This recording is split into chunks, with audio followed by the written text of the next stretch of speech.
Баршаңызға сәлем достар. Бүгін біз осындай күздік өте дәмді пирог дайындайтын боламыз. Ыдысымызға жұмыртқа, тұз, шекерімізді салып, жақсылап шекеріміз ерігенше тоқтамай араластырамыз. Енді біздің шекеріміз бен жұмыртқамыз еріді. Үстінен сұйық майымызды құйып, тағы бір рет жақсылап араластырамыз. Шекер мен сұйық май біріккенше.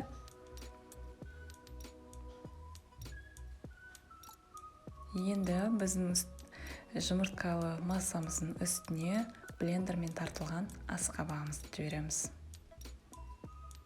Саламыз. Оны да жақсылап венчиктің көмегімен араластырып аламыз. Қараңыздар, бізде осындай қою масса шығады.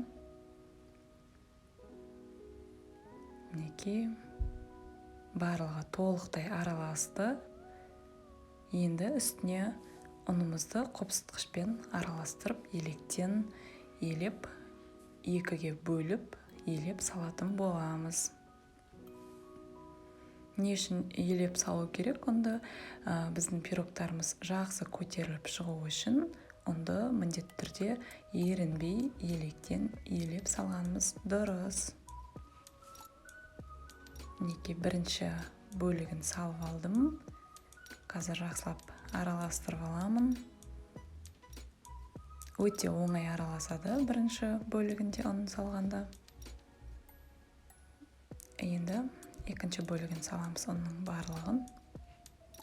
Венчиктің көмегімен еш қиындықсыз жақсы араласатын болады. Неге жақыннан көрсетейін сіздерге. Біздің асқабағымыздың түсі өте әдемі, пирогқа өте әдемі түс беретін болады.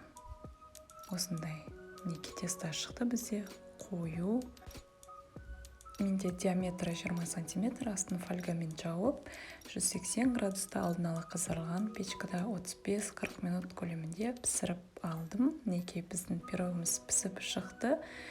Қазір оны шпажканың көмегімен тексереміз. Құрғақ, өте дәмді, жұмсақ, иісі қандай десеңізші, міндетті түрде дайындап көріңіздер. Сіздерге ұнайтынына 100% сенімдімін. Видео ұнаса, лайк басып, комментарий жазуды ұмытпаңыздар. Және де арнама жазылып қойыңыздар.